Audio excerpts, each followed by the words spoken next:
Good afternoon, everyone. Welcome here in the Balie, and also to our online audience, a very warm welcome to this event on Gaza, the Middle East, and the day after.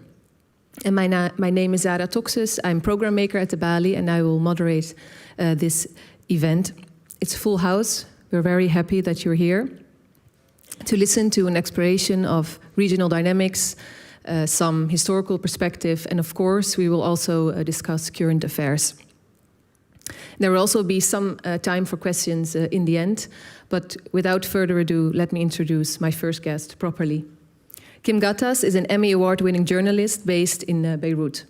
With more than 20 years of experience in print and broadcast media, Ghattas is a leading commentator on current affairs in the Middle East. And currently, Ghattas is a writer for The Atlantic magazine and contributing editor to the Financial Times. Guided by her expertise, Ghattas has written books such as The Secretary, A Journey with Hillary Clinton from Beirut to the Heart of American Power, and Black Wave, Saudi Arabia, Iran, and the 40-year rivalry that unraveled culture, religion, and collective memory in the Middle East. A fantastic book. Give her a very warm applause. Kim Ghattas. Thank you so much. Yes. It's very good to have you here, which was not that easy. We emailed for over a year. Yes. Then the flights were cancelled. It was a search for a new one. Mm-hmm. And now you're here and your country is at war. How are you? First, let me say thank you for inviting me. This has been a long-standing effort to hold this event. Thank you to all of you for being here as well. It's wonderful to see so many of you showing up, including familiar faces and friends, and I know we'll be speaking with Erwin as well. It feels strange to be here. When we started setting up this event, we were looking at the potential of a discussion about Gaza and the day after. I think the discussion will be a little bit different this evening because we're looking at yet another war.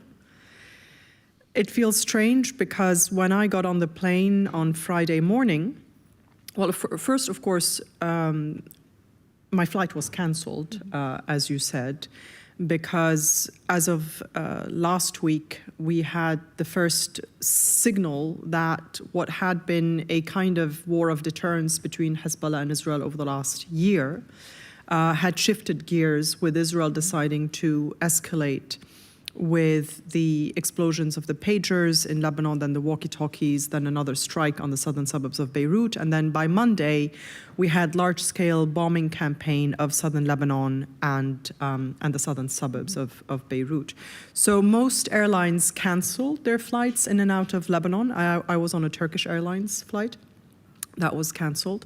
And then I couldn't find another flight to leave. And you might think that this is because everybody's leaving the country, but actually it's because people are coming and going. I had a friend who had to go on a business trip, mm-hmm. and he stuck to that. I had a friend who lives between Beirut and Europe. Her husband and kids are in Europe. She has a business in Lebanon. And she was in Europe when all of this started, but she still came to Beirut on Monday because she has 50 employees and she needs to make sure that their morale doesn't suffer as well. So the coming and going is something that surprisingly sometimes continues mm-hmm. in war. But when I got on the flight on Friday morning to come to Amsterdam, I thought we were looking at the beginnings of talks for a ceasefire, so rapid diplomacy to bring about a ceasefire. The Israeli Prime Minister Benjamin Netanyahu was in New York giving a speech, and I thought, as I know from years of covering diplomacy, mm-hmm. I thought, okay, that, if the diplomacy fails, I have 4 or 5 days before that happens. I can go to the Netherlands and come back. But while the Israeli Prime Minister was speaking, they'd already made the decision to assassinate the leader of Hezbollah, Hassan Nasrallah, even though they had not informed the Americans and even though they had told the Americans that they would be willing to discuss a ceasefire. So when I arrived in Amsterdam, many, many hours later, because I was transiting through Madrid, I landed to the news that they had launched a massive strike on the southern suburbs of Beirut, which was really incredibly traumatizing for people in Beirut. It's a small city.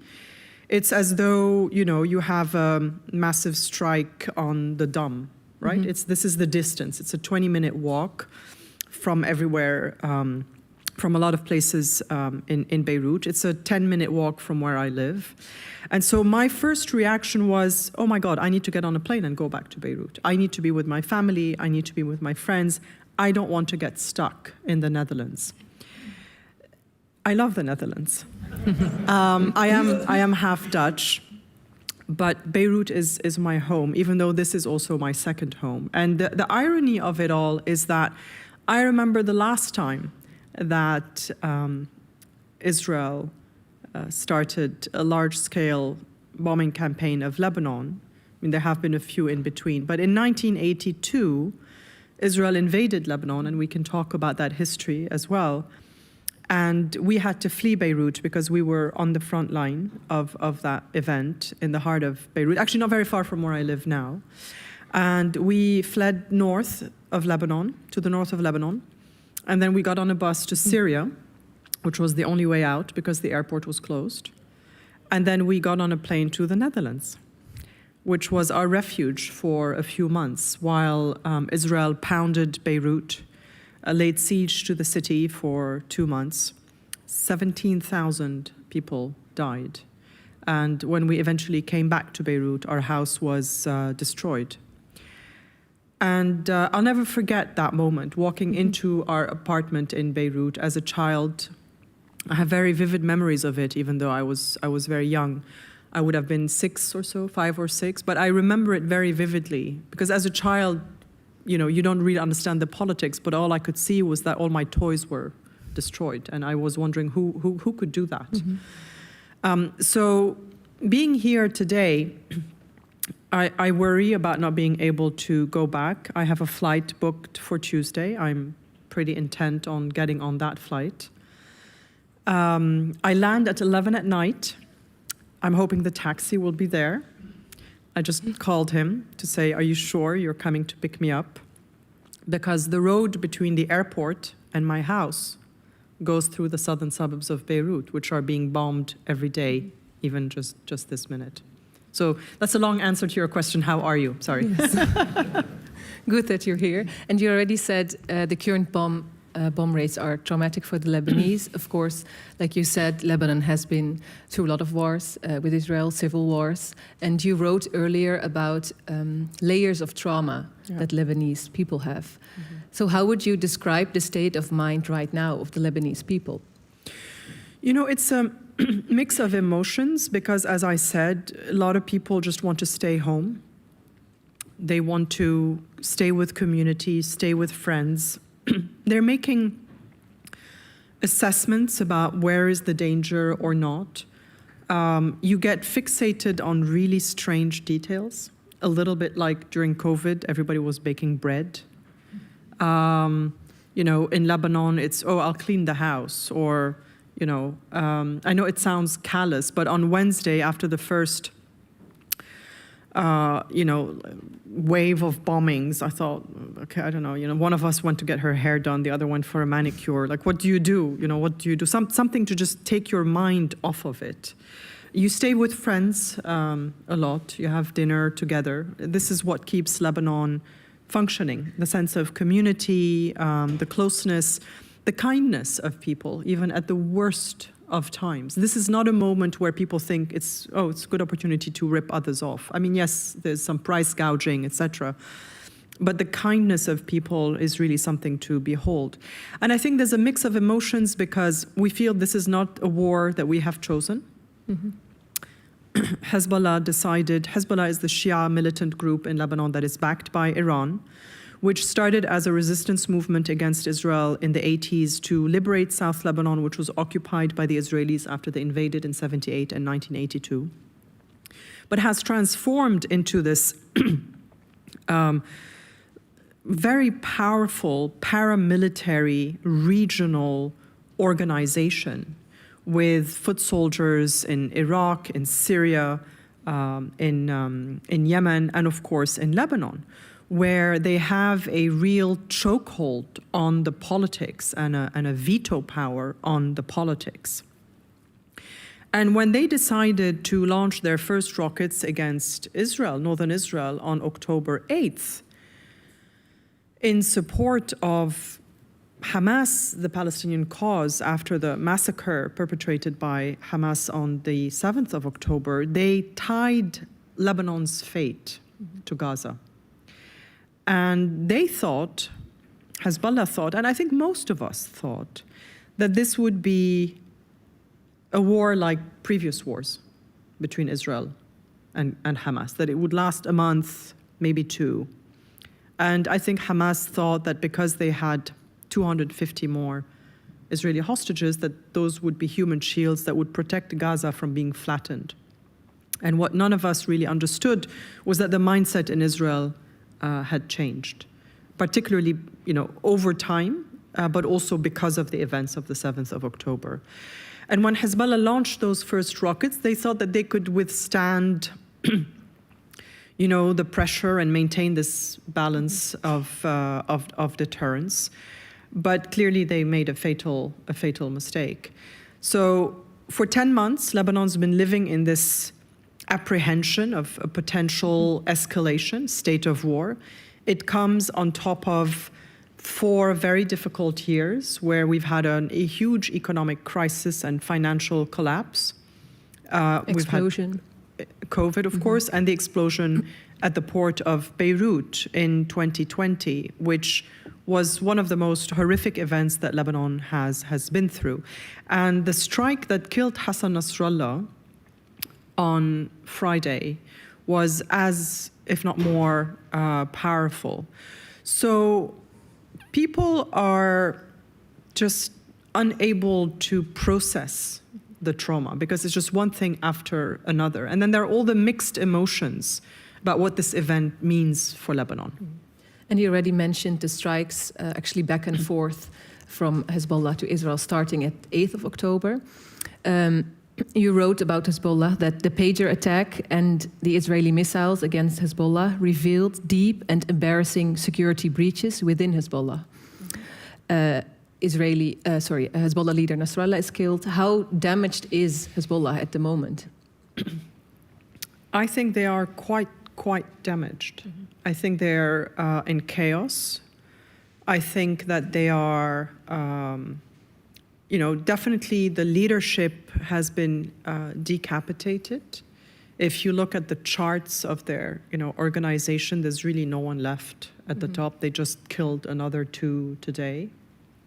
And they killed Nasrallah, which to me signaled that they are really going for the jugular. I spoke to French diplomats just a month ago who said, Nasrallah, the Israelis are fine with him. They don't feel the need to eliminate him. He's a perfect foil. He's rational within, the relative context. They would worry about who could come to replace him, somebody more radical. So, there's no indication on our part that they would try to eliminate him, but they did.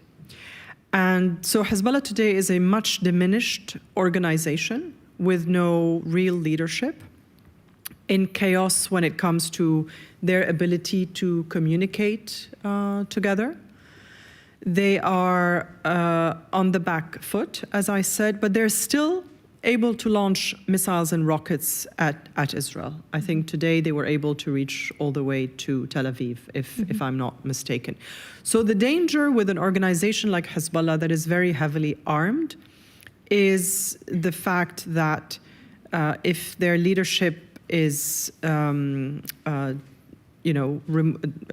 the way we have seen, is that the rank and file could just, go crazy, right? There's no orders from the top anymore. And that is a dangerous moment. And there's also danger internally that they would want to seek retribution because they have been penetrated. There have been deep intelligence and security breaches in that organization. And as much as I think that AI played a huge role, I also think that human intelligence on the ground played a role.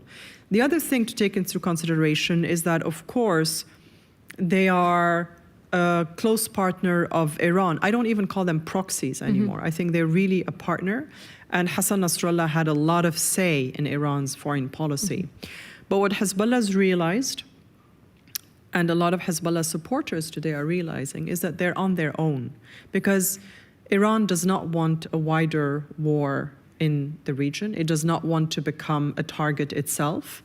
And so there's a sense amongst the base of Hezbollah that they've also been abandoned by Iran. I want to just add one more thing to caveat this. This is where we are today.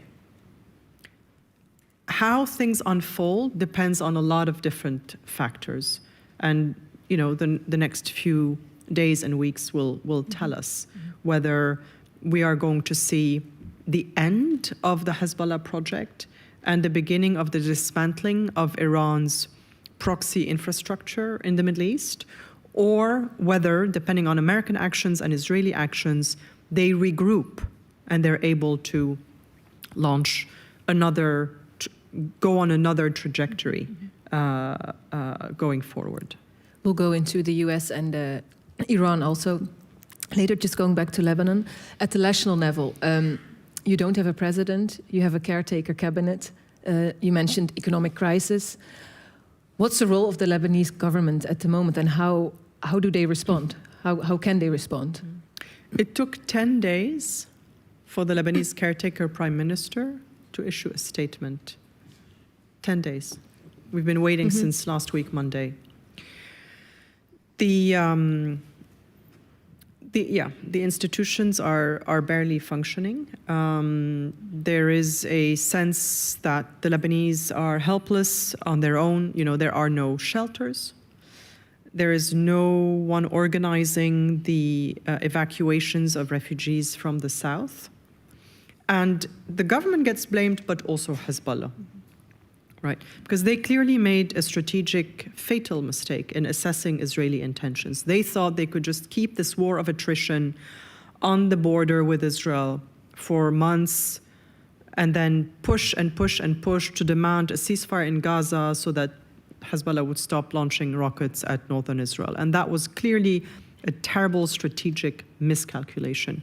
But they didn't plan for the potential of mass exodus from the regions, from the region of southern Lebanon towards Beirut. And so on Monday, as the Israeli bombing campaign started, people got stuck in huge traffic jams, 18 hours for what is usually a 1 hour and a half trip.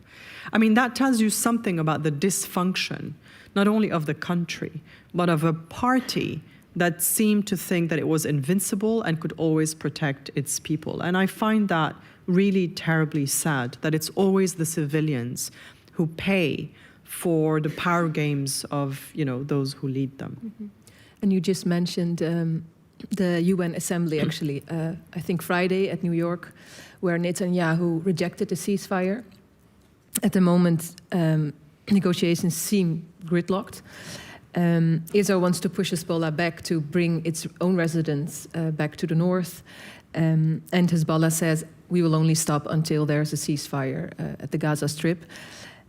Well, right now, we don't know what they're going to say anymore, because that was their position up until Hassan Nasrallah spoke last week. But right now, we'll have to see what they're going to say. But also, I mean, the mood in Lebanon today is that we don't want a war.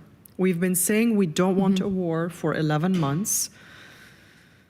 And it's going to be up to the government, however little agency it thinks it has, and the Lebanese army, and the opposition in Lebanon to come together and form a national consensus that says, we don't want a war. We support the Palestinians' right for justice, freedom, and equality. We support the Palestinian cause, but we are not ready to pay again with our own country to make that happen, because clearly it's not actually helping, right? I mean, Hezbollah thought that they could deliver a victory for the Palestinians, and instead Gaza is flattened, and now Lebanon risks being flattened. So there is a lot of discussion in Lebanon today about how do we make sure that we can preserve Lebanon and that we call for a ceasefire for the sake of Lebanon.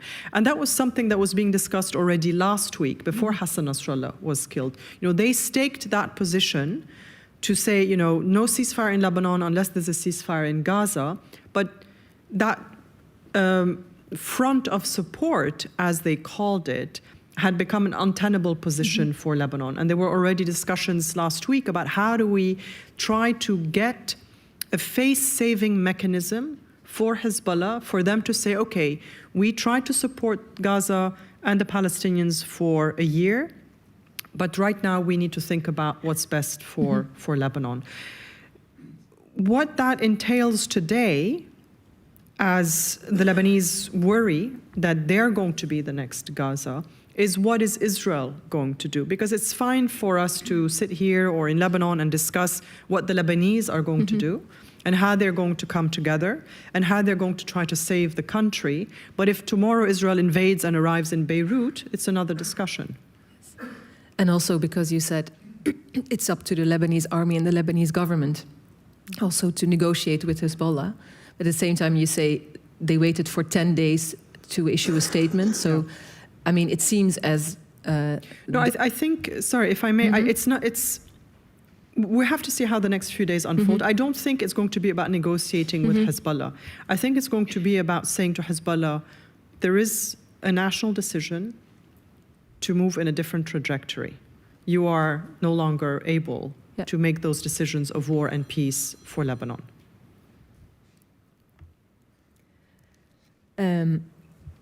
Last question before I also introduce Erwin. It's very crystal ball gazing, but do you think Israel will start this ground offensive, which is everyone's discussing, into Lebanon? They're threatening to, but if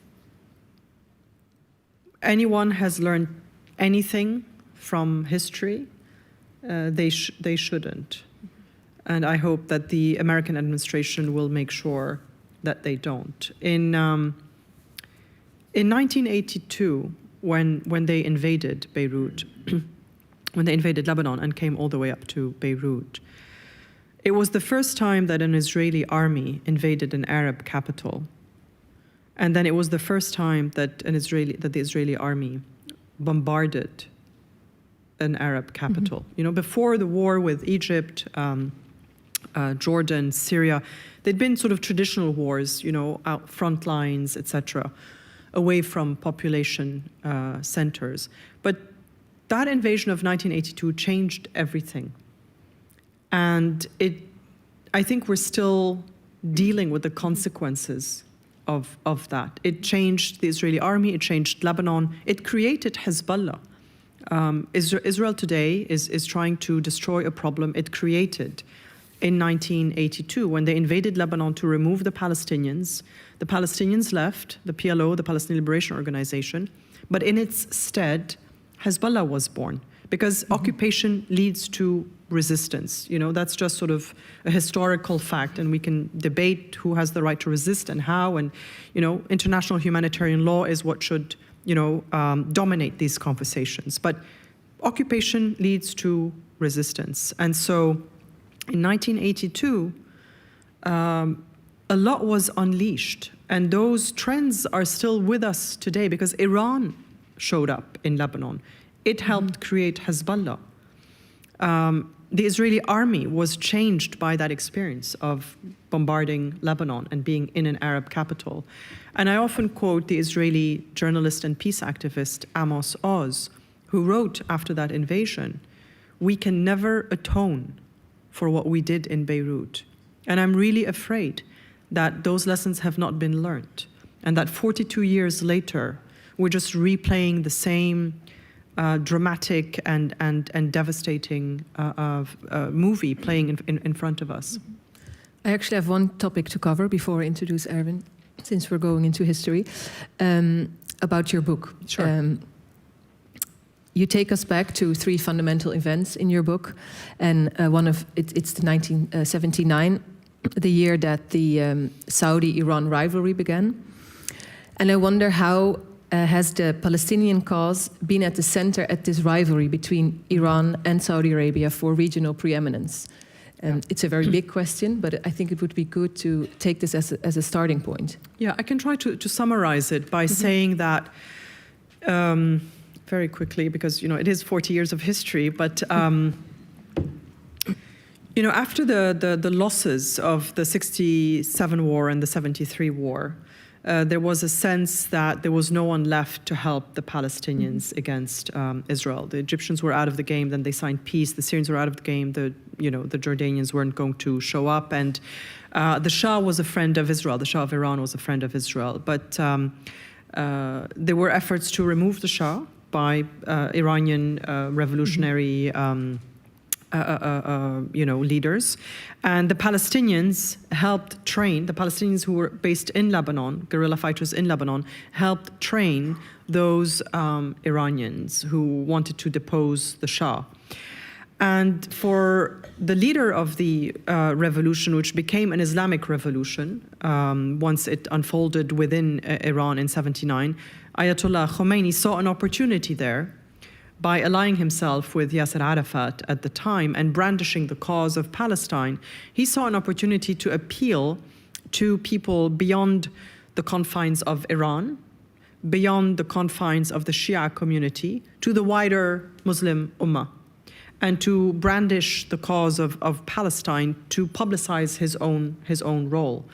And in that doing, he was also that is also part of the rivalry with Saudi Arabia, because Saudi Arabia, as the custodian of the 2 holy sites in Islam, is the leader of, or projects itself as the leader of the Muslim world. And here comes Khomeini, who says, no, actually, I'm taking over the mantle of defending the Palestinian cause. And so for the last 45 years or so, the Iranians, and with Hezbollah and with the Houthis and with others, have used the Palestinian cause to their own advantage. And I find that really quite sad, that it has done a real disservice also to the Palestinians. I know that there is a lot of support for that perspective, and that there are those who feel terribly helpless as Israeli occupation of Palestinian territories continue, and as we see what happened in Gaza.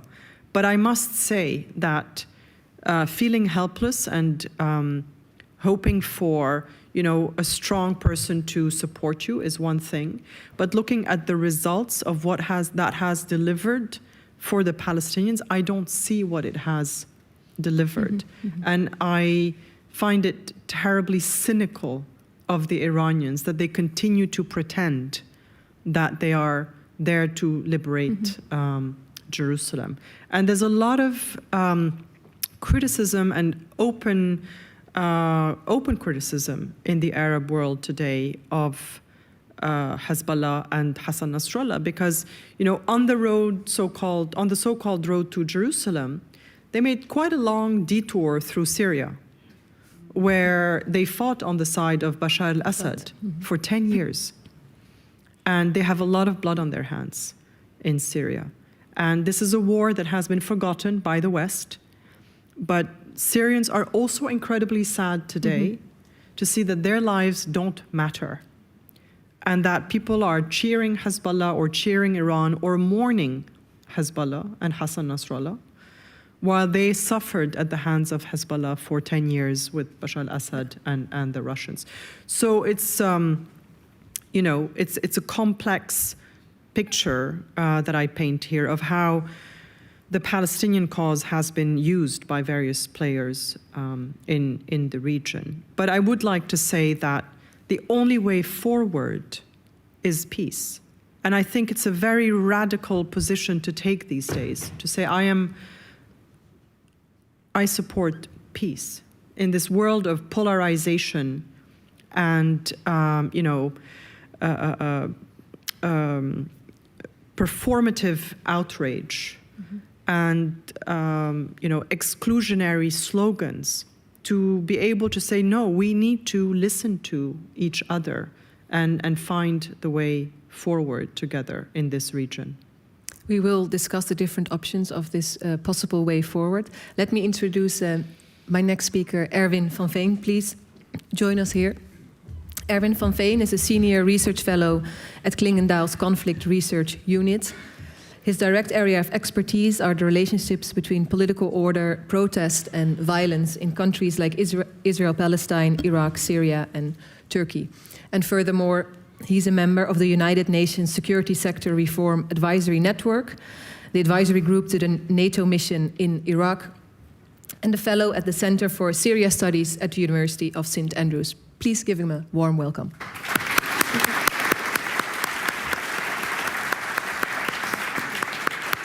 Yes, Erwin, welcome. How did you listen to our conversation so far? Were there things that struck you?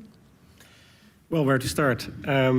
First of all, I'm glad you could make it, Kim, despite all the, not just all the emotional turmoil, but also airline difficulties. And thank you for the invite, of course. Maybe an interesting point for the discussion to make is that what we see today is basically the growing intersection maybe between two unresolved problems, right? And one is obviously the continuing Israeli occupation of the Palestinian territories, where the word occupation doesn't even cover it anymore. It's the ongoing annexation of the Palestinian territories, or at least part of them. And then on the other hand, of course, there is the unresolved sort of geopolitical place of Iran in the region, right? Which already started with the Islamic Revolution, or the revolution that became Islamic, as Kim said, in 79. Followed by the Iran-Iraq war, which created also a profound sense of insecurity in Iran itself, right? Remember, Iraq was supported by the US, a number of Western countries. Iran itself, paradoxically, by Israel. And then you got the whole episode about, sort of the US invasion of Afghanistan, the US invasion of Iraq, Bush putting Iran on the axis of evil club. And then, of course, you get finally some initiative that could have brought Iran back into the fold, so to speak, of the international community in the form of the nuclear deal. And then, 3 years later, Trump or the Americans quit the nuclear deal, and Europe stands by and does nothing. So that is sort of the trajectory of one problem, I think, where the axis of resistance that we see today can at least in part be explained from that fundamental need or fundamental sense of insecurity also on the part of Iran, which paradoxically has its counterversion among in Israeli society. On the other hand, of course, as Kim said, I mean, things never stay what they were meant to do, and this axis is also developed in just a tool of sheer, geopolitical pressure, power competition, violence, to expand the Iranian influence in the region, and Hezbollah has indeed played a very prominent role in that regard. So back to the main thesis then, we see over the past few years the growing support of Iran for Hamas, for Palestinian Islamic Jihad, often through Hezbollah, if the reports are right. And while Iran wasn't directly involved in 7th of October, it definitely contributed significantly to the capabilities and the doctrine and the idea that Hamas and a number of other groups developed, right, in order to pull off that massacre, basically, insofar as Israeli civilians are concerned. So I think this linkage is not going to go away in the absence of alternative positive solutions, right? So there we must, with Kim's exhortation in mind, the way forward is peace, yes. The problem, I think, is insofar as Israel is concerned, they are not on the road to settling the Palestinian issue in a way that would be acceptable to any Palestinian, frankly speaking. They're on the opposite road, I think, that leads away from that kind of solution. In part, that's fueled because of the evolution of the Israeli right, or the extreme right, I should say, since we can say 2010, but it goes back to the 80s, or actually to the Six-Day War. And the problem of Iran is a different one, which I think we can discuss in more detail if you want, because I've been talking for too long already.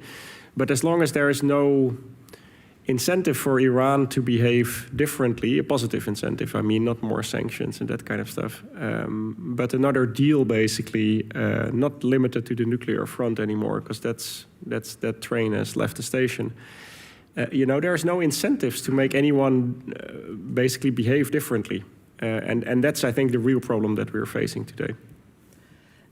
When we spoke to each other before the program, I asked your view on how in the Netherlands, but also in wider Europe, the topic of Israel-Palestine is being discussed in public debate on the news, and you told me that you thought that historical perspective is absolutely missing. And which historical perspective did you mean? Well, the history, I find, like, so just to contextualize that comment a little bit, I mean, this was basically a reflection on the quality of Dutch political discourse, which, in my opinion, is sort of pretty much below zero.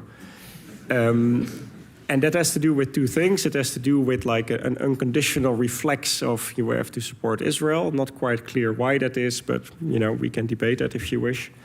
It has to do with the fact that there's just a appalling lack, I think, of knowledge of also the historical context. And then there is this is new, like a complete disregard for international law of whatever shade or hue. And at least the government used to pay lip service to international law by advocating a two-state solution, even though it never did anything that brought that any closer. But today we're in a case where the government goes to the top court of the land to basically dispute prohibition on the export of F-35 parts. It abstains in the UN General Assembly for resolutions that basically just try to breathe life into an advisory opinion of a court that is actually based in The Hague, the city of peace and justice. So back to the historical context. I mean, the problem here, I think, it comes in two parts, and I'll try to be very quick because it's very complicated, I think, complex.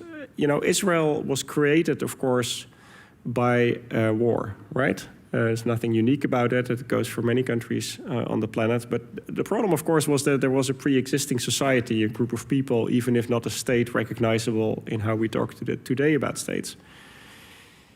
And so the international community basically said, okay, fine, we accept that, right? We accept that there is a new state and all the suffering and terrible events that have happened in 47, 48.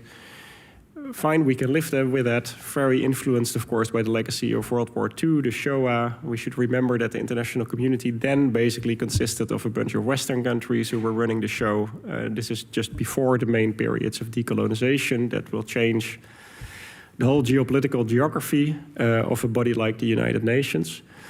And then we get to 1967, where the Israelis had just about sort of settled down and thought like, okay, this is it. And then they got this sort of, in their view, wonderful opportunity to basically, take on the areas that they felt belonged to historical Israel, on the basis of the far-fetched claim that, where you were 2,000 years ago can be a sufficient legitimation today for claiming what you might be able to rule. And this move has never been accepted by the international community, right? Contrary to the foundation of the State of Israel, where a different geopolitical makeup of the UN basically said, fine, okay, that's it. Here, the international community has never said, okay, fine. So, this occupation was supposed to be a temporary thing. It was not.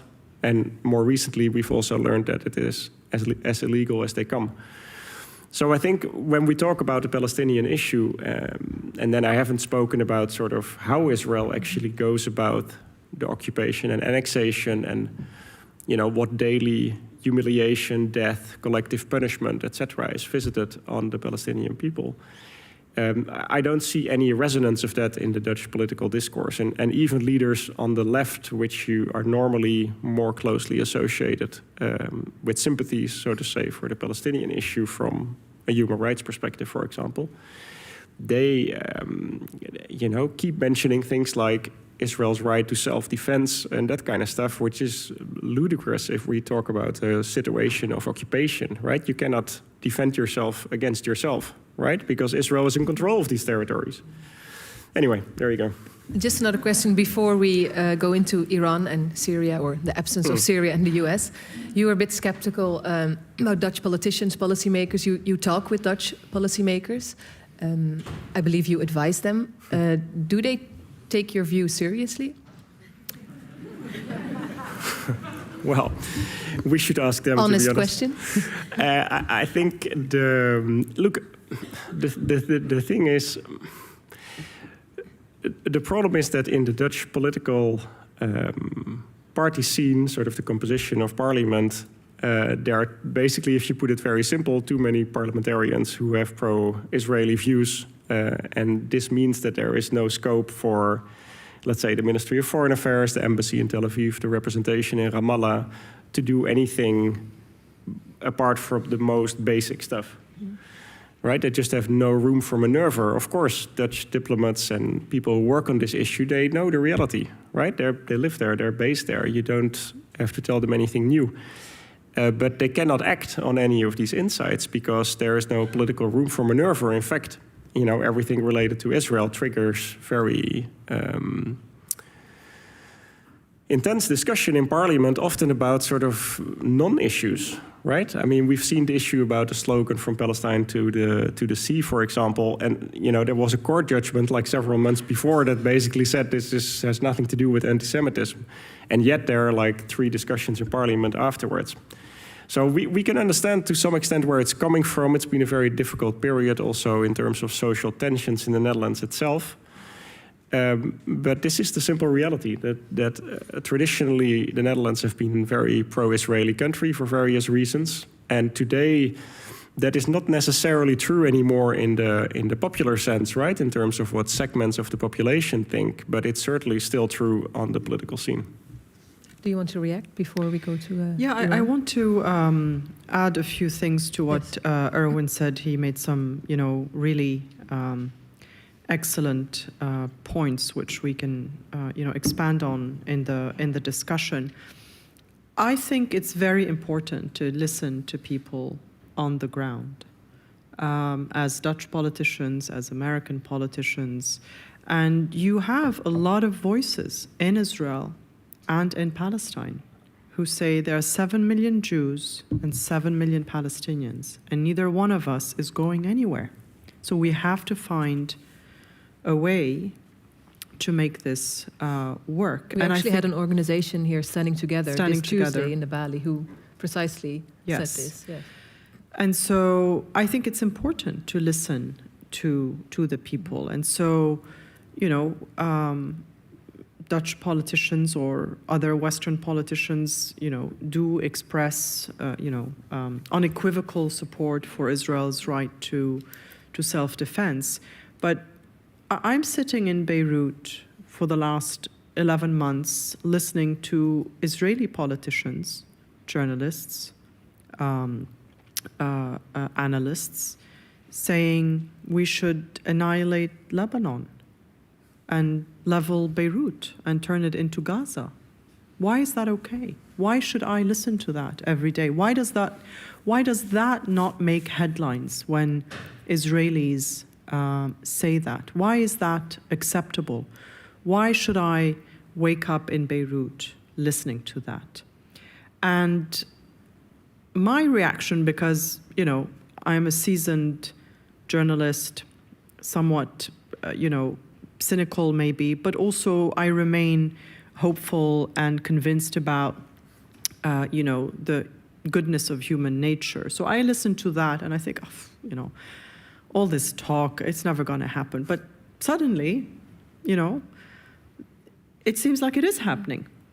And so I think it's very important to continue to listen to all sides. And I think here in the West, it's particularly important to understand the complexity, because when you reduce it to a simple position, you risk aggravating the problem. And I think that's something that is not always obvious to politicians.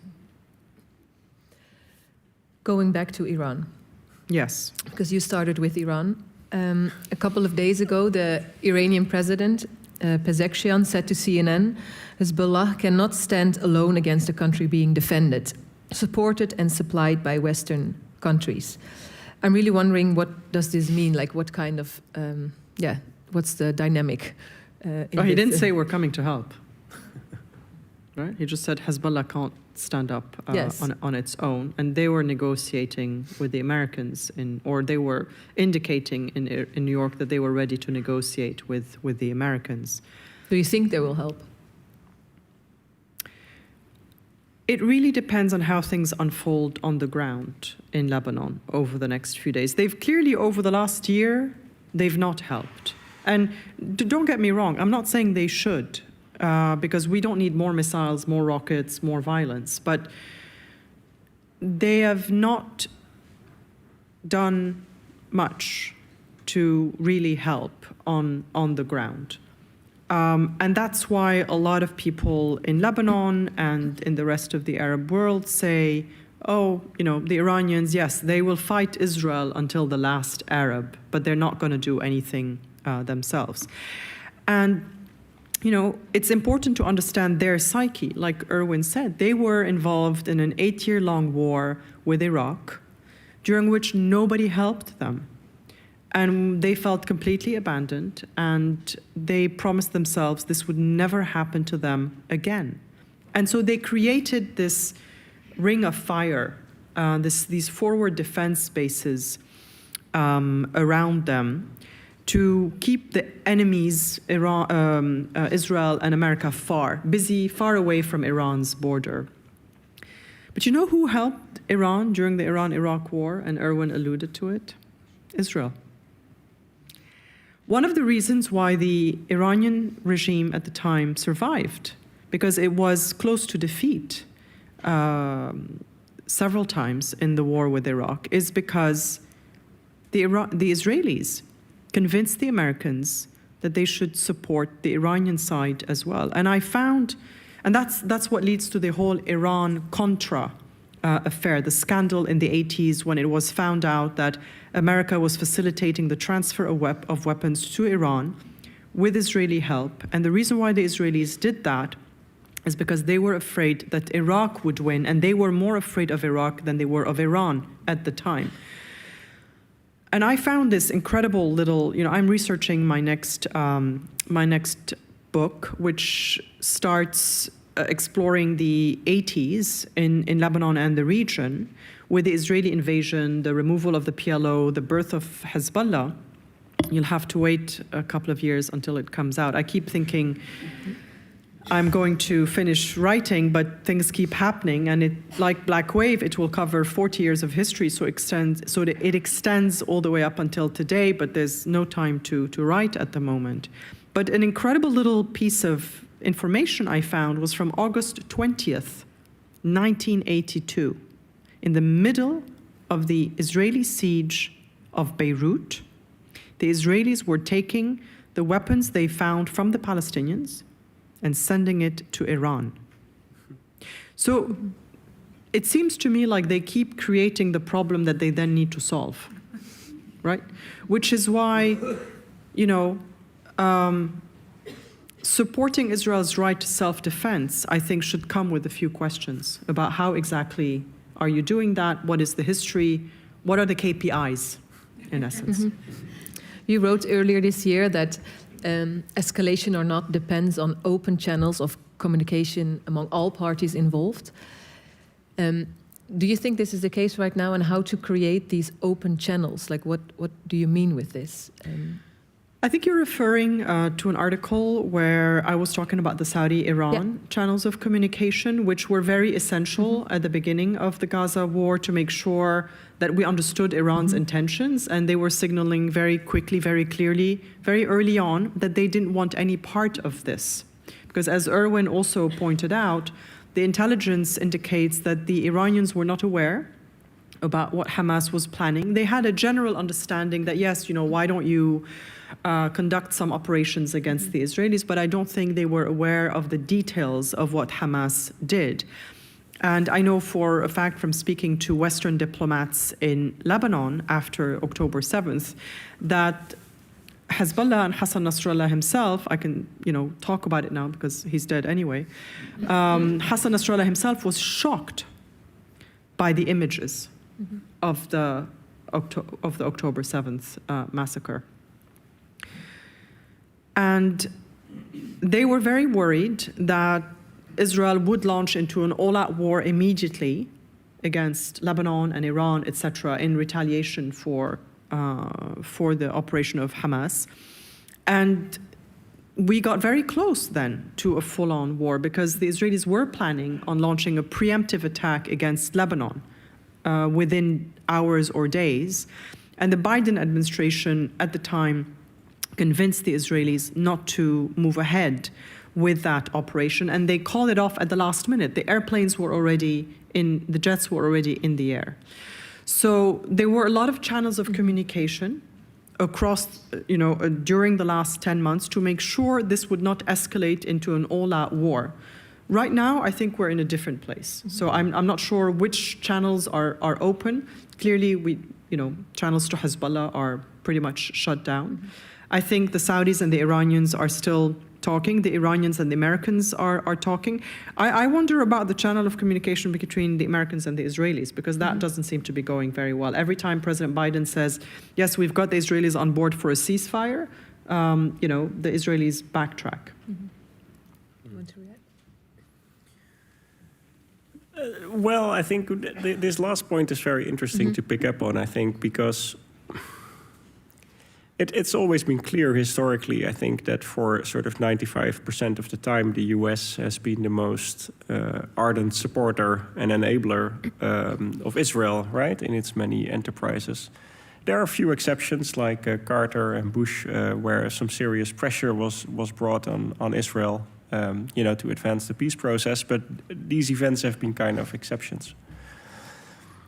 But who would have thought that it would go to the extent that we have seen today, right, over the past year, where, the Americans have basically aided and abetted the total wholesale destruction of Gaza, together with all the deaths that have ensued here, where, 40,000 is a number that is at the very low end, right? The Lancet had an interesting argument on this, and that went more in the direction of 190,000, which is several months ago. So then we're talking about sort of almost 10% of the population of pre-war Gaza. Without even mentioning those who are injured, wounded, malnourished. Yeah. So this has been slaughter, right? And the argument that Hamas hides behind the civilian population, give me a break. Of course it hides behind the civilian population, and these civilians are there because they were chased away by Israel in preceding wars and never allowed to go back to where they came from. So that argument is the height of hypocrisy or something like that, I think. But anyway, what I wanted to say is, like, the US has aided and abetted all of this. There was a report the other week, I think, from ProPublica, who were reporting on USAID, who had basically, in no uncertain terms, observed the fact that Israel was consciously blocking US-funded humanitarian aid into Gaza, which normally sure serves as a trigger to stop US weapons supplies under US law. And then subsequently, Blinken basically puts the report aside. So this is how the US administration has been operating in this whole period. And in part, it can be explained by the fact that Biden is sort of a Cold War kind of guy, right? Which has a very different image, I think, of Israel than what reality tells you today. So he's cast in a certain mold, and clearly there's no one around him with any sense, because you thought 9/11 was a disaster, and it was. Like, what is happening today just sets the scene for another 9/11 somewhere in the future. Because it's not like the Americans have used any of the substantial leverage that they have over Israel to achieve anything positive, right? It's basically a bit of like a theater act, right? Like people talk about the ceasefire that never comes, waiting on Godot, that kind of thing. And I hope it will be different with Lebanon. There is a very different equation, of course. But this is what the US has been doing. So there is no... the one party that has the influence, basically, to stop this has set aside and thought it was all going splendidly. And this doesn't exonerate our own countries here in Europe, or many Arab countries for that matter, who've limited themselves to, angry press statements and done nothing more. with the exception of one or two countries like Turkey or South Africa. And then, of course, the Houthi and Hezbollah, but, for their own reasons. So that's maybe a quick reflection on the US. Do you agree with the last point about the Americans? Yes, theater play? I think that, President Biden's own, self-admission that he's a Zionist plays a huge role in how this administration has handled the war in Gaza. I know from speaking to members of his team on the National Security Council inside the White House that they are also frustrated. And, you could say, well, then why don't you resign? Their argument is we're still trying to make a difference. But I think the way to convince the US sometimes that it needs to reconsider or adjust course is remind them of the risks to America's own security. Because in 1982, and I'm sorry, I keep going to 1982, because I really feel like I'm in some dystopian, rewind of history. In 1982, Israel invaded Lebanon. It was planned well in advance. They pretended that they were going to go only 40 kilometers in, but they knew themselves that they were going to go all the way to Beirut. The Secretary of State at the time, Alexander Haig, had, in essence, winked his approval. Don't ask permission, ask for forgiveness, just, go ahead. And that invasion was supposed to change the Middle East, right? It was supposed to remove the PLO, force Lebanon and Syria into a peace agreement, and everybody would live happily ever after. Obviously, history didn't work out like that. But the thing to remember is that the Americans had to send the Marines into Lebanon to secure the days after the Israeli invasion. And then I have the picture when the PLO left and the Marines thought, okay, we're done here. They got on a boat with a big banner, mission accomplished. And a few days later, of course, the Lebanese president who had just been elected was assassinated, and then his followers went on a crazy rampage and committed the massacre of Sabra and Shatila, where several hundred, if not more, Palestinians were killed under the eyes of the Israelis. And so the Marines came back to secure the peace in the aftermath of that. The French were there, the Italians were there. So basically, the Americans came in because they had to fix the problem that the Israelis had created. And I spoke to the American ambassador in Beirut, who was there at the time. He's above 90 now, but still, sharp as a tack. And he had tears in his eyes, talking about 1982 and then Gaza, and saying, we warned our bosses at the time that you are making America a target by aiding and abetting this invasion. America is complicit. And here we are again with Gaza. And look at what happened to our Marines. So I think when you're trying to talk to American officials about how they should, rethink their posture in the Middle East without giving up support for Israel, is to really think about what is in America's interest and security, right? And to really think, is this sort of unquestioned support in America's national security interest? What is the calculation that goes into that? And it's hard now to remember to think back to the moment in June when President Biden laid out a vision for what could be for Israel in the region, when he talked about a peace plan whereby there would be a hostage deal. Nobody's talking about the hostages anymore, right? There's a war in Lebanon. Nobody's talking about Gaza. Nobody's talking about the hostages. So there's layer upon layer of people who are suffering. And he talked about a hostage deal, a ceasefire, which would, help create a path towards a discussion about a future for Palestine and then normalization between Saudi Arabia and Israel, because I see, the picture of the Crown Prince and Biden up there.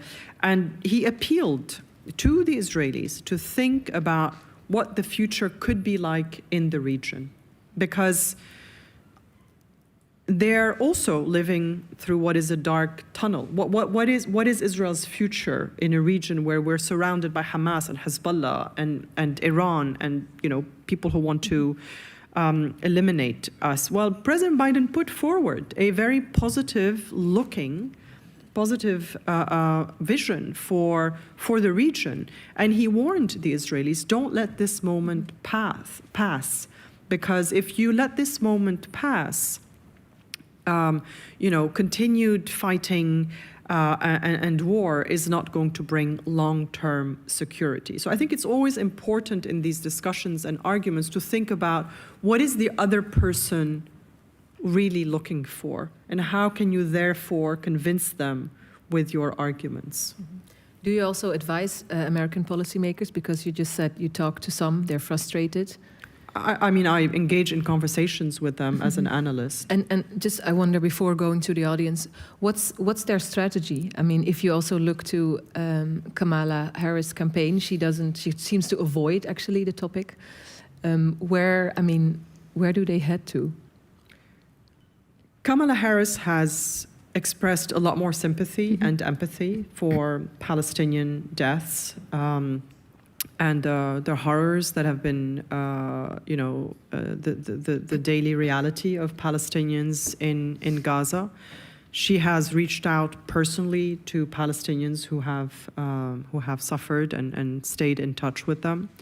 But the reality is that it's all about politics, and there's an election coming up in just over a month in the United States, and I think Netanyahu wants to try to, delay the war as long as possible until that election takes place. He hopes Donald Trump will win.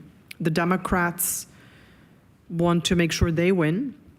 They don't want to be too critical of Israel, lest they lose voices from the very narrow margins that they're trying to maneuver. But, a war in Lebanon, my argument is that a war in Lebanon with more deaths and more devastation, I don't see how that's going to help Democrats win the election, right?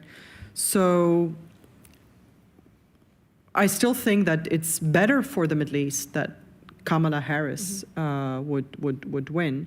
If you look at some of the statements by Donald Trump or Jared Kushner over the last few weeks and months about, how they can turn Gaza into beachfront property, I think that tells you something about, how little they think about the lives and the value of people. I think, if I may just add one point, Zara, I've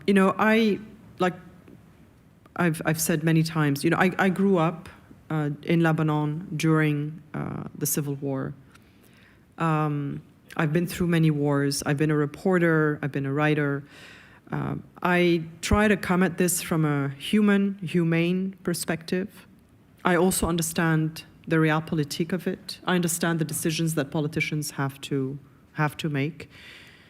I try to do my best in explaining the context in the hope that it helps change people's minds or convinces them of choosing different trajectory. But really, at the minimum, I think we need to be able to agree that everybody, no matter their name, their color, their race, their faith, deserves justice and dignity. I know that there's very acrimonious debates in Europe as well about immigration and all of that. I think if we can just continue to hold on to that basic fundamental element of accepting the other person's dignity and humanity and desire for justice, that's what should be the driving force of conversations. Thank you. I'm also looking at the audience. Is there anyone who has a question for one of the speakers? Then I'll come to you.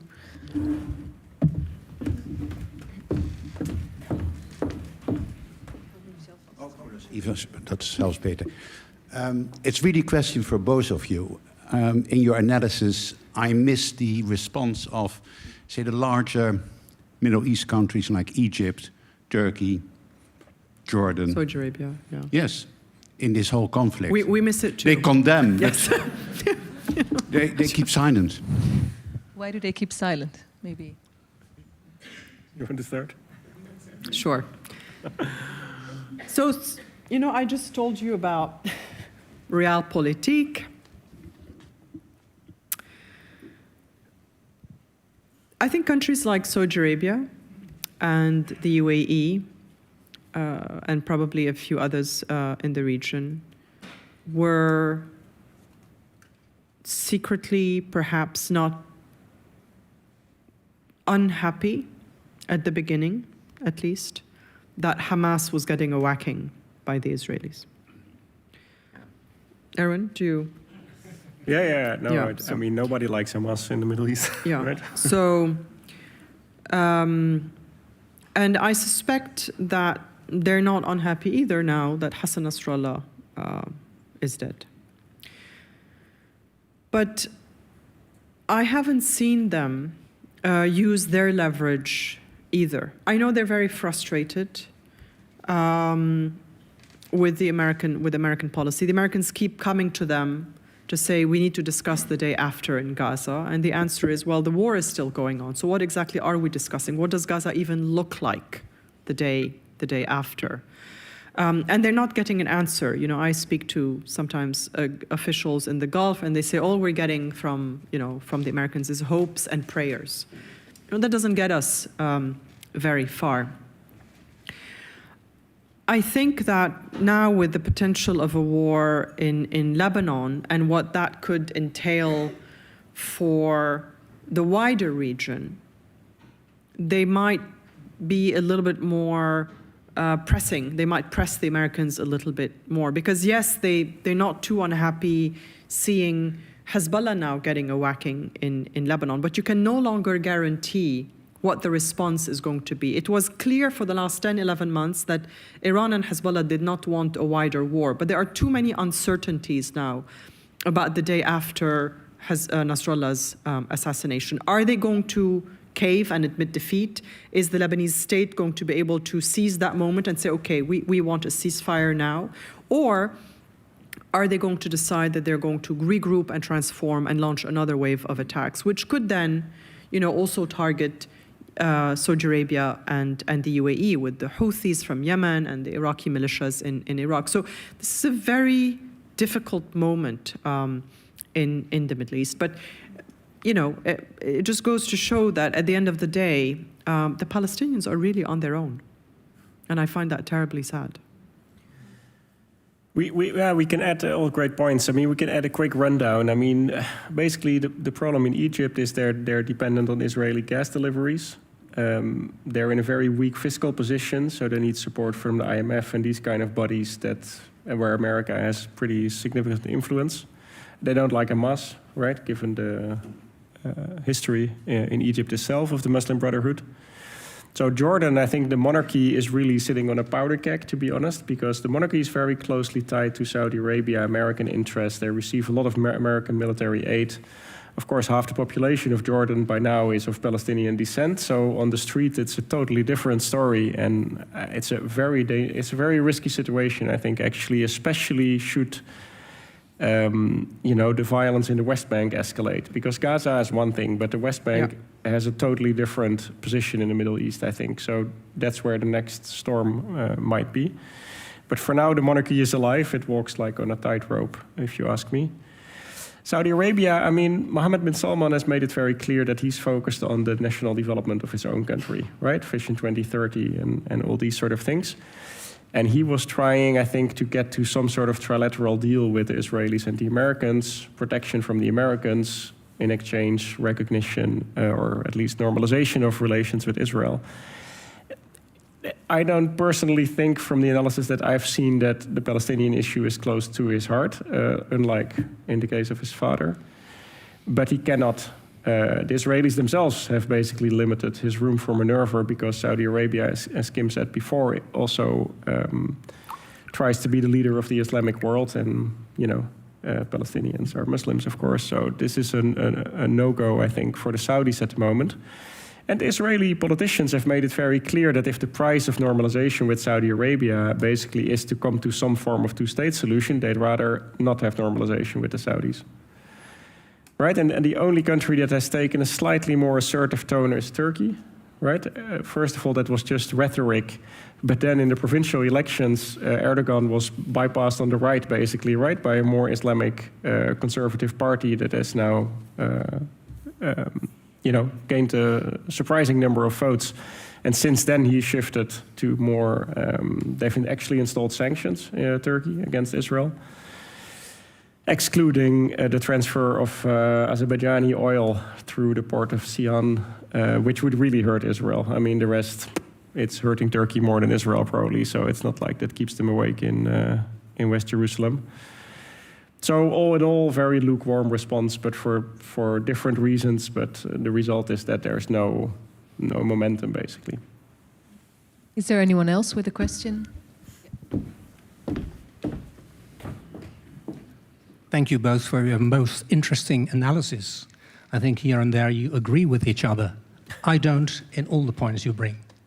I would like to ask, there are a few topics in the arena, which is, let's say, the boss in the whole arena is, let's say, PR, rhetorics, empty promises.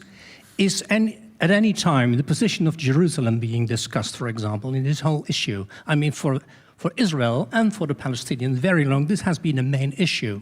It is totally negated, I think, in the discussion. A second question, and perhaps... This one first. Sorry, I didn't get what the question exactly was. No one's talking about Jerusalem. Okay. Yeah, we're in the middle of a war, so Jerusalem, I think, is part of the peace negotiations, and right now, I think we're in the middle of a war. That would be my answer from Beirut. Yeah, well, the only clever thing, or semi-clever thing that Israelis have done, or one of them in any case, is to avoid creating any tensions or escalations around Jerusalem while they have all these other issues going on. Because for the Palestinian issue, I think the difference between an occupation that many Arab and European countries basically turn a blind eye to, and like a serious escalation is, of course, the Al-Aqsa compound in Jerusalem, right? That turns the whole thing, it brings it to a completely different level and makes it an issue across the Islamic world that nobody can ignore. So when there were these moves of, I think, Ben Gvir and a few others have tried to alter basically the protocols and the access to the Temple Mount area, and to his quote-unquote credit, Netanyahu has swapped that down straight away. So this is because they know. Right? I mean, if something happens on the Temple Mount, it's not because nobody knows, it's because it's intentional. So this is also why Jerusalem is not on the agenda at the moment, because they're trying, of course, to not create another very explosive issue. Point, yeah. Short second question. I think we have been talking a lot, at least you have, about external factors influencing the Middle Eastern peace processes and the wars going on. But what would happen if, let's say, the local population would have any say in what is happening, influencing their own politicians, for example? And that counts both for the Israelis and the electorate there and for the Palestinians. Do you have any, let's say, descriptive answer to that? Well, I can see Israelis demonstrating for weeks on end, right, calling for a ceasefire. It doesn't look like Netanyahu is very interested in answering their calls. I mean, the families of the hostages are being beaten up by the police in Tel Aviv. So that tells you something about how little politicians in the region, whether it's in Israel or the Palestinians or in Saudi Arabia, are really listening to the people. Erwin? Yeah, I would add that this is actually a very interesting point. That, I mean, Israel is a deeply divided society at the moment, right? There are issues about judicial reform, about having the ultra-Orthodox serve in the army. There are issues about the hostage crisis. Netanyahu is a very controversial figure also in Israel. So these things have been playing out in the background. But what was remarkable, for example, when we saw these huge protests against judicial reform right before 7th of October, and also to some extent afterwards, they were joined, of course, by what is left of the Israeli peace camp, right? There are a number of organizations. There aren't many Israelis active in this area anymore as used to be. And they were the only ones basically to make the connection between what these judicial reforms meant or implied for Israel in terms of the civic rights and freedoms of segments of its population, women, people with a different sexual orientation, so on and so forth, and what their own government had been doing to the Palestinians for all these decades, right? Because it's not so different in the end. They're flip sides of the same medal, which has to do with curbing civic freedoms. And so the mass of Israelis that got to the streets for these judicial reforms, they cared, of course, about their own personal freedoms, but they were not able, or that didn't happen in these protests in any case, to project that to the other side, namely into what occupation is doing to Palestinians. So if you then look at sort of some of, I mean, we never really know how reliable they are, but some of the polls that have been done after 7th of October, it's quite shocking. So 2/3 of Israelis think the IDF is using the right amount of force or should be using more force in Gaza. The majority of Israelis, around 70-80%, think it's totally fine to block all humanitarian aid unless the hostages are released, which is basically collective punishment on the population of Gaza, right? And there are a few more surveys that show that the mindset in Israel is like light years away from how the rest of the world thinks about Israel, right? And so they feel, whether that's correct or not, like they are engaged in some sort of existential battle against Hamas and Hezbollah with a deep-found sense of insecurity after 7th of October. They're throwing at it the usual recipe of large-scale military indiscriminate use of violence, which incidentally has a very high risk of recreating the threats that they're so concerned about. But all of that happens without any, I would almost say, empathy for the insecurity of the other, right? And the security needs and the human needs, frankly speaking, of people on the receiving end of Israeli bombs, tanks, and whatever they throw at it. And this is the huge paradox of Israeli society. And as long as they keep doing that, it will never be safe. Because it engenders exactly the revenge, the hatred that lies to some extent at the basis of movements like Hamas and Hezbollah, right? I mean, I don't want to be Orientalist and say that that's the primary driving factor. No, of course, these are political movements. But you get resistance, and you get violent resistance, and at some point you get extremism, right? And actually, if you compare the use of violence by the IDF and Hamas, which I happened to do in an article some time ago, it's pretty similar. Right, in terms of the if you look at the legal, political, and social basis. So anyway, that's just a quick response, I guess.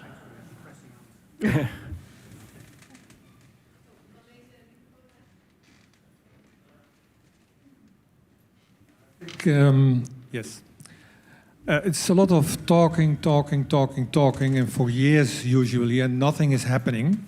Well, there's a war going on. That's a lot happening. There's a lot going on, but there's not really, because there's a lot in politics also, there's a lot of hypocrisy, and nothing is really happening to stop the situation, for example, in Gaza or in any other violent war.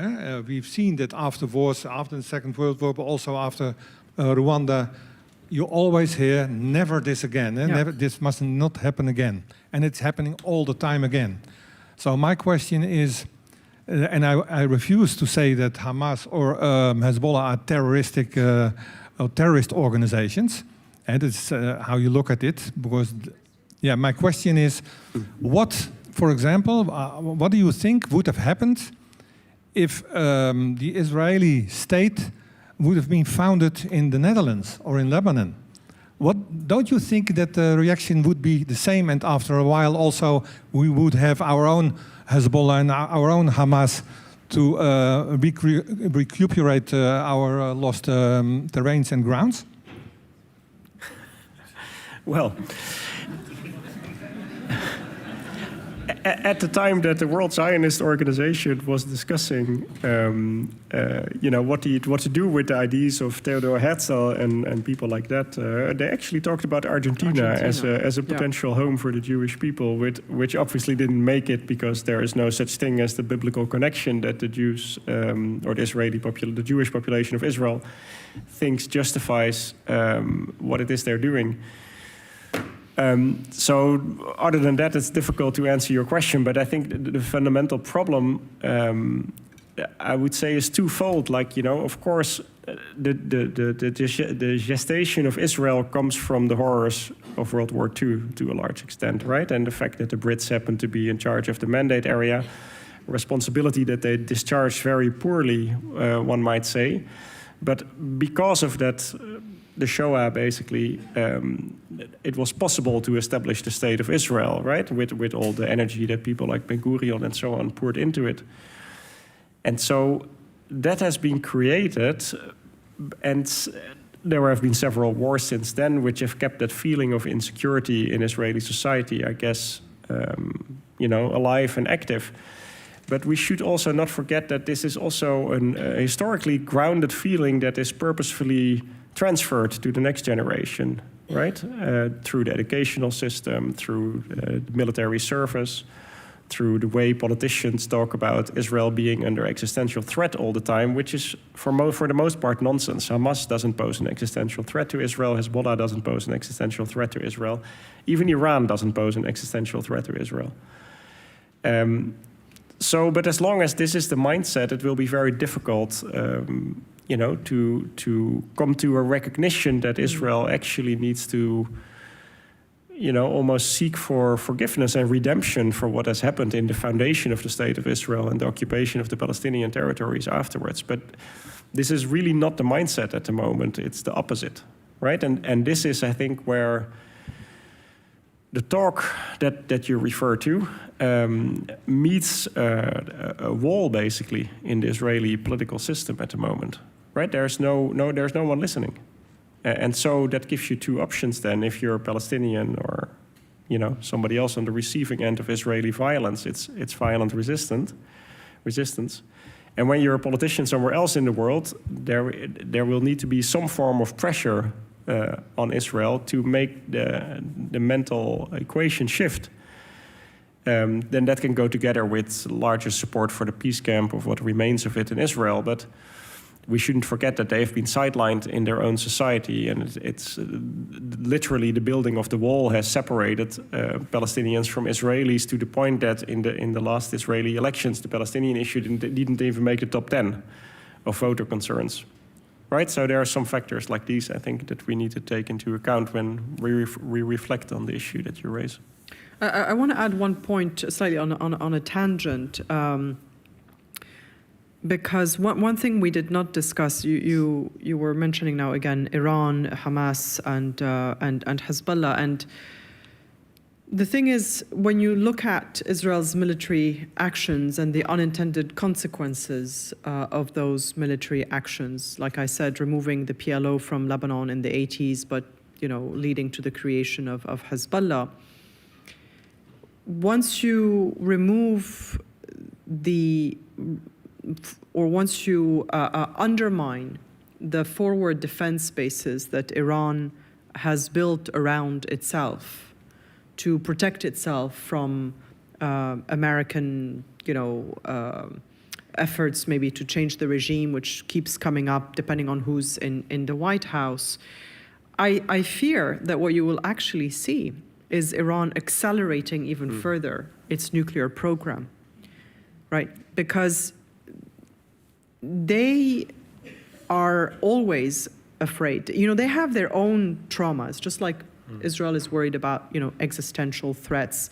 Iran is worried, or I should say the Iranian regime is worried about threats of regime change coming from the United States, etc. And so it wants to protect its ability to survive at a very delicate time for Iran, with a supreme leader who's, aging, a restless young population that, in its majority, hates the system. And so they have relied on these forward defense bases and militias around the region as protection. And if you begin to dismantle that, then I think you will see the acceleration even faster of Iran's nuclear program as a deterrent to make sure that the regime stays protected. Last 3 questions. Yeah. Yes, my question is for Kim, and thanks a lot for looking at it I think, on a human level, and with that indeed concluding that really peace is the only answer. I really want to thank you for that. I think people that are living in safety can learn from that, because you can even see this in this way while being in a situation where safety is not guaranteed. My question is, over the past 10 months, the government of Lebanon was not necessarily able to influence Hezbollah. At least that's how I understood it. Why do you think that the situation now might actually give them more like a bigger opportunity to give like an advice, or maybe even overrule the decisions? I cannot guarantee that they will, but I think that there is a sense that because there is no real leadership anymore in Hezbollah, there is a replacement who has been named for Nasrallah, but the top tier and second tier of the leadership is gone, really. If you look at the chart, I mean, it's incredible. They're all dead over the last few weeks and over the last few months. And so that gives you an entity that is no longer functioning as it has over the last 2-3 decades, at a moment of weakness and at a moment of isolation, because like I said, the Iranians are not sending the cavalry. I think they've made that clear for now.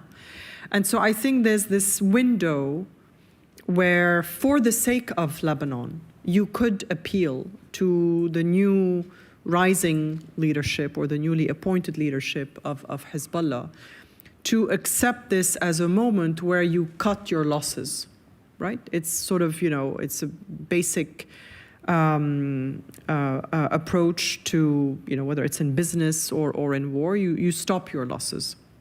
You save the people, you save the country, and you accept a different trajectory. And we have to, again, keep in mind how the Shia community feels in Lebanon, because for a lot of them, Hezbollah was their protector, is their protector, and they adulate Hassan Nasrallah, and they feel bereft today. They're crying, they're afraid, they're worried. They've traditionally been, ignored by the state. It was also a codependent relationship. Hezbollah made sure that the state could never serve the Shias, because they wanted to serve the Shias and keep them, under their stranglehold. But the state also never really delivered, frankly, for no one, not just the Shias, but it doesn't deliver for anyone in Lebanon. And so this is a moment where the Lebanese establishment, with all its weaknesses, corruption, etc., needs to step up with the opposition. And I've spoken to some people in Lebanon, and they've sort of indicated that they're trying to coalesce. They're going to wait a little bit for the mourning period to pass, because nobody wants to look like they're using the opportunity of an Israeli military strike to call on Hezbollah to do this or that. But that this is a moment where the Lebanese need to come together, put their differences aside, and try to save the country from further destruction. And it's going to require reaching out to the Shia community, who have lost their leader. Not the whole Shia community, not everybody supports Nasrallah, but a large portion of them, or a small majority, I would say, has lost their leader. And they need to be made, they need to feel included. Yeah, so my question is for Erwin. What, in your eyes, would have been the best and an appropriate response after the 7 October massacres from Hamas by Israel? That's a very good question. So I think it could have consisted of, well, the simple answer is that Israel could have prevented the 7th of October attack, of course, by making the conditions of living in Gaza a lot more humane and normal than what they have been since 2006, when Hamas grabbed power and Israel basically started to blockade Gaza. So that's the. But also on the intelligence side, I mean, they could have done a better job preventing 7th of October with better intelligence and without funneling millions of dollars to Hamas. So it comes in layers, I think. So first of all, I mean, Israel created purposefully, I think, a situation in Gaza that the UN already in 2012 considered to be a humanitarian disaster with the prospect of being unlivable by 2020.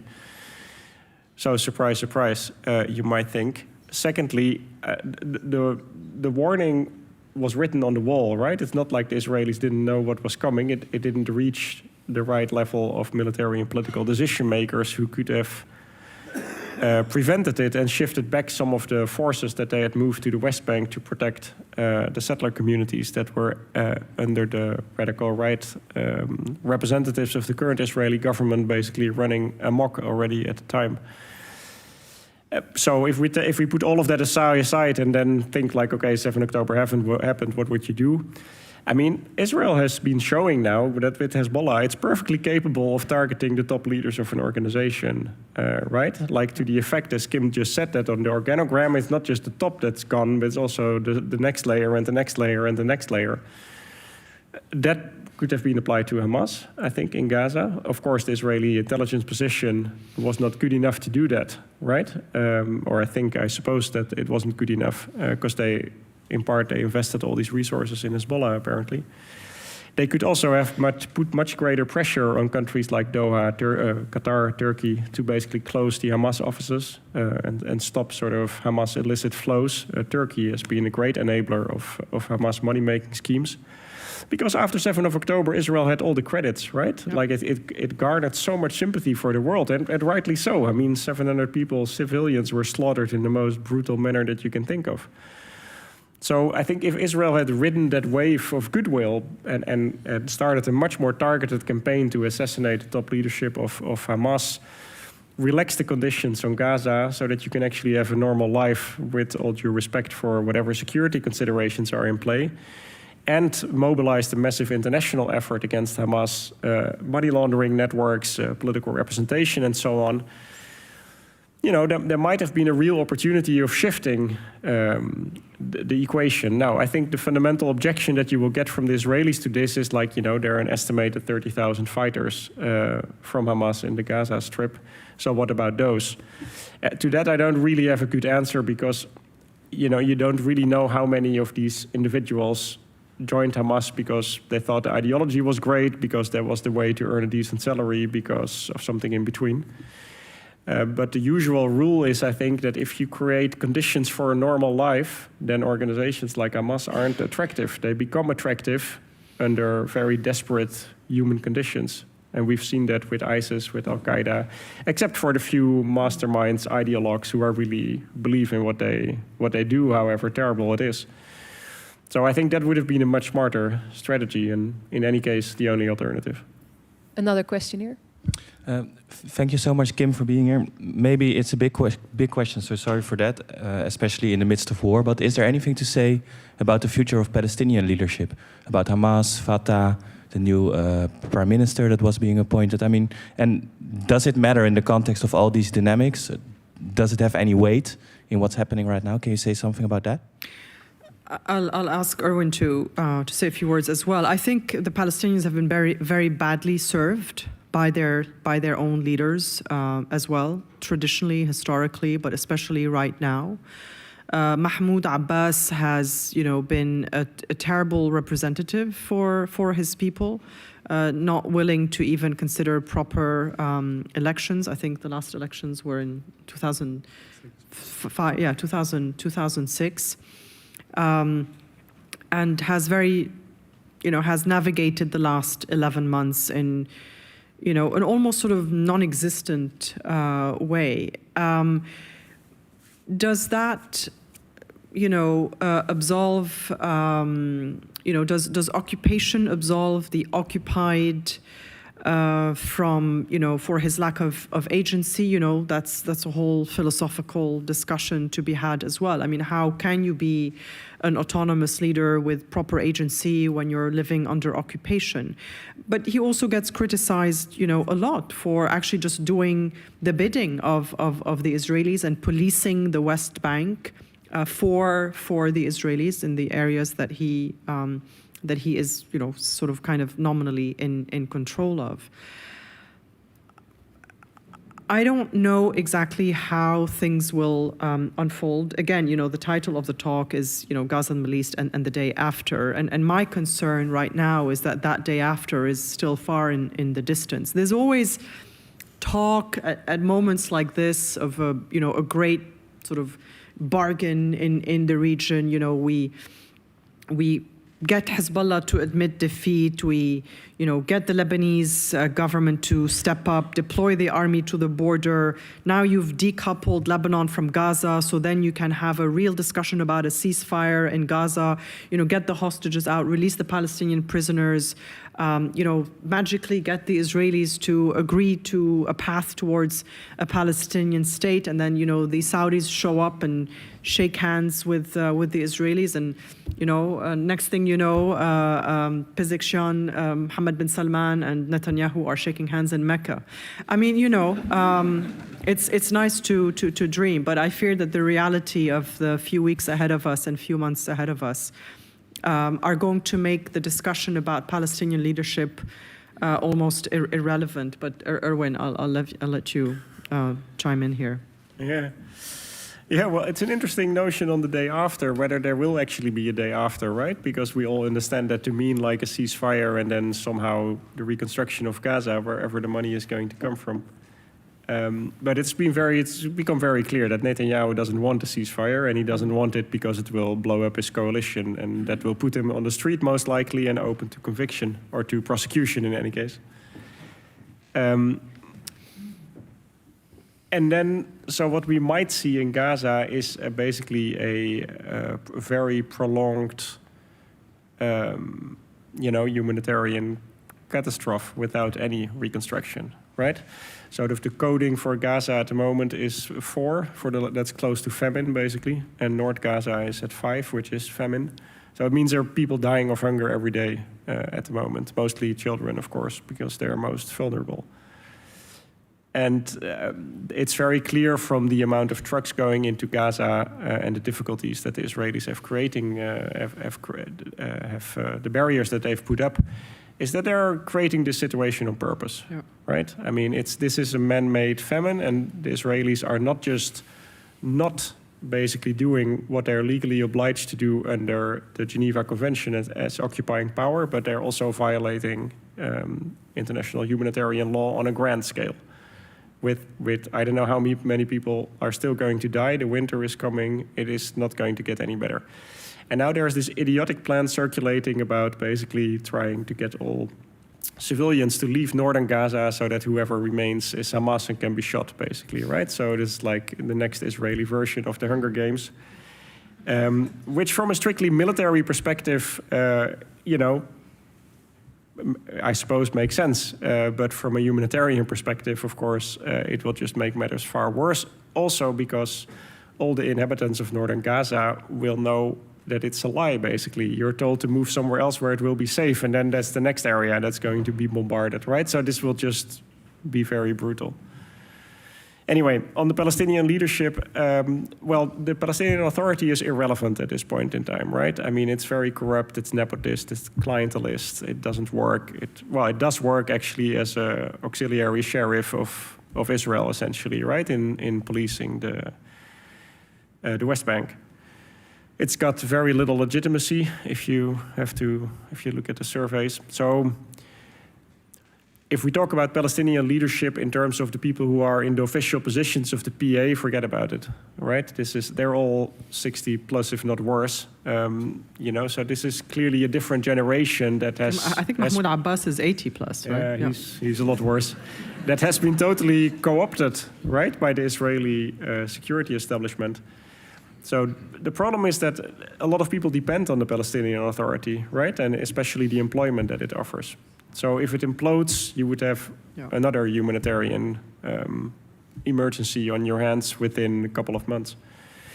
So there's no good answer to this. I mean, there's a lot of really smart Palestinians. It's a very highly educated population group. It knows the ways of the world. We're not in Afghanistan or something like that. So, you know, these are with much lower levels of literacy and that kind of stuff, I mean. So, of course, there will be grassroots leaders and other people who can step in the shoes and lead forward. But what that's going to look like, I think that should be our real question. Because what is Gaza telling the Palestinians of the West Bank, right? I'll leave it at that, I think. I wanted to make a quick point in answer to the question about other Arab countries, because one country we didn't mention was Syria. And that's also been, you know, the big surprise, if you will, you know, Bashar al-Assad completely missing in action, you know, cowering in Damascus while his country also gets hit by Israeli strikes. And now you hear also a lot of anger in Lebanon and elsewhere amongst supporters of Hezbollah. You know, we, Hezbollah, fought on your side for 10 years to support your regime, and that's why you're still in power. And now we're under attack, and not a peep, really not a peep. As the Israeli military bombings of Lebanon began, I can't remember the exact date. It may even have been on the Friday when they hit the southern suburbs of Beirut, and we thought already that Hassan Nasrallah was killed. Not a word from Bashar al-Assad, except for a statement appointing his foreign minister as deputy president. You know, so. The last question. Let it be the best question. Well, challenging. Well, thank you very much, Kim, and thank you, Erwin. At the moment, while we're here, there are protests of solidarity in all of the Netherlands cities. And I think over the past almost a year, we have seen all over Europe people from all backgrounds taking their right to protest against the double standards that we've seen in the way international law has been applied. The 22nd of February 2022, we stood in solidarity with the Ukrainian people, most people in Europe. Now, many people stand in solidarity with what you were calling for, justice, dignity of the Palestinians, and yes, of course, footnote, also with the dignity of the Israeli people. I mean, that should be understood. But I'm very curious for both of you, but especially Kim, how it's perceived in the Middle East that the demonstrations in Europe out of solidarity, do they have any impact on what could be a day after full of peace? I think that for people in Gaza, it's very heartwarming to see all these protests, to realize that, you know, we're not alone, we're not forgotten, that, you know, this could lead to pressure on politicians, change of policies. That has not happened. You know, it's a sign of, it is solidarity, but it has not changed the policies of either the US or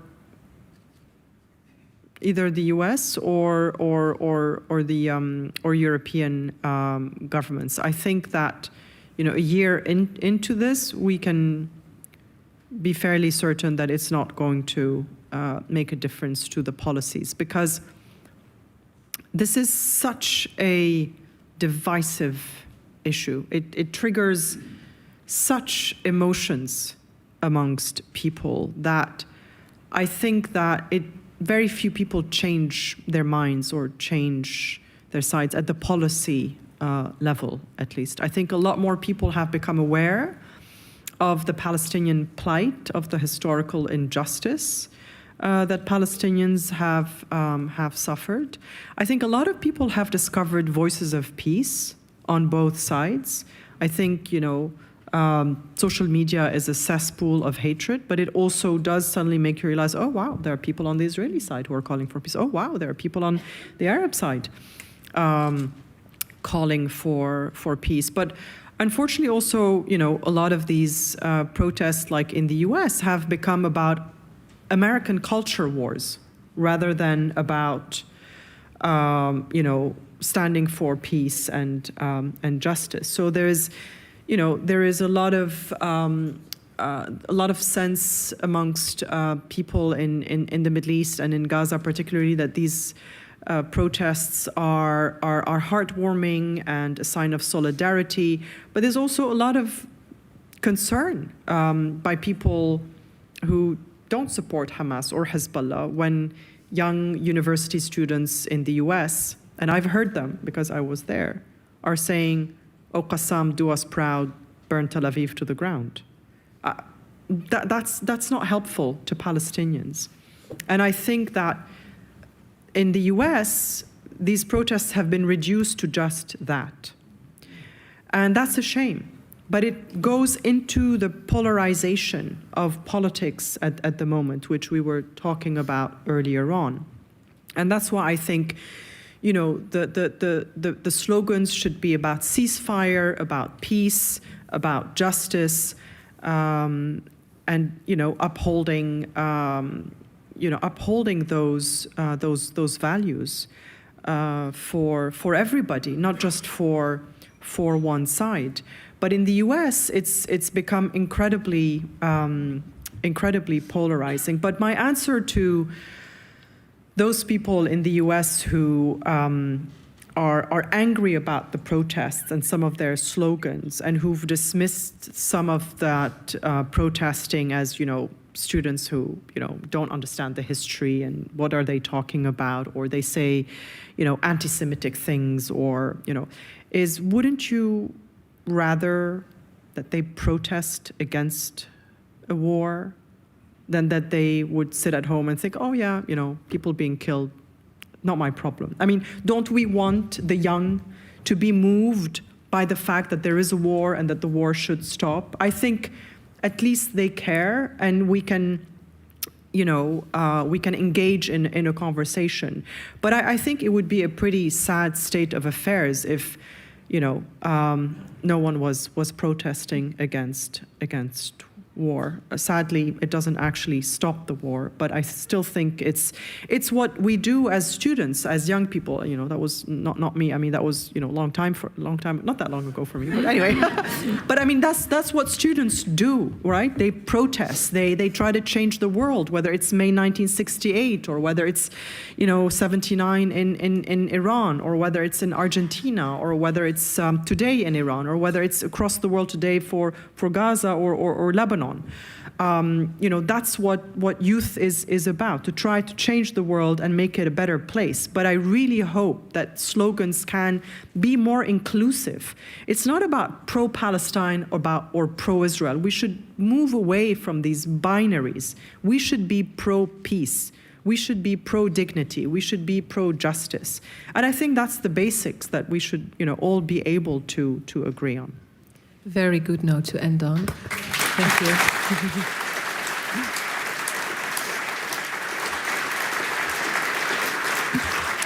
Thank you.